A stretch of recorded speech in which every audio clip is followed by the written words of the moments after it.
Number 1 سجین والی روحیں، number 2 علیین والی روحیں۔ سجین والی روحیں تو عذاب میں ہوتی ہیں، انہیں ہلنے جلنے کی فرصت نہیں ہوتی، لیکن جو راحت والی علیین کی روحیں ہیں اور آزاد روحیں ہیں وہ آپس میں ملتی جلتی ہیں اور دنیا میں ان پر جو واقعات گزرے ہیں انہیں یاد کرتی ہیں۔ اور جب روحیں آپس میں ملتی ہیں تو جو لوگ بعد میں وفات پاتے ہیں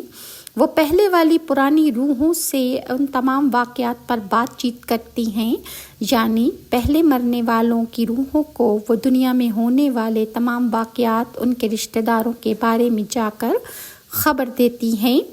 اور ہر روح اپنی رفیق اور ہم مثل عمل والی روح کے ساتھ ملتی جلتی ہے،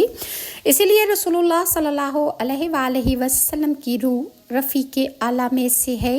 لہٰذا ارشاد فرمایا وَمَن یُطِیعِ اللَّهَ وَرَسُولَهُ، اور جو اللہ کی اور رسول کی اطاعت کرے گا وہ ان کے ساتھ ہوگا جن پر اللہ کا انعام ہے، یعنی انبیاء، صدیق، شہداء اور نیک حضرات کے ساتھ، اور وہ بہترین رفیق ہیں۔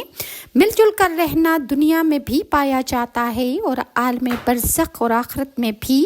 آپس میں مل کر وہ رہیں گے۔ ان تینوں گھروں میں انسان اپنے رفقا کے ساتھ رہتا ہے۔ مسروق سے روایت ہے کہ صحابہ کرام نے رحمت للعالمین صلی اللہ علیہ وآلہ وسلم سے کہا، آپ کو دنیا میں ہم ایک دوسرے کے لیے آپ سے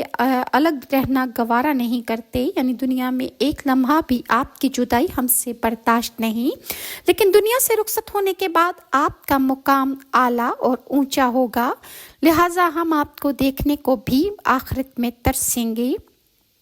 اس پر یہ آیت جو پہلے گزر چکی کہ جو اللہ کی اور رسول کی اطاعت کرے گا وہ ان کے ساتھ ہوگا کہ جن پر اللہ کا انعام ہے۔ امام شیبی سے روایت ہے کہ ایک انصاری روتے ہوئے رحمت للعالمین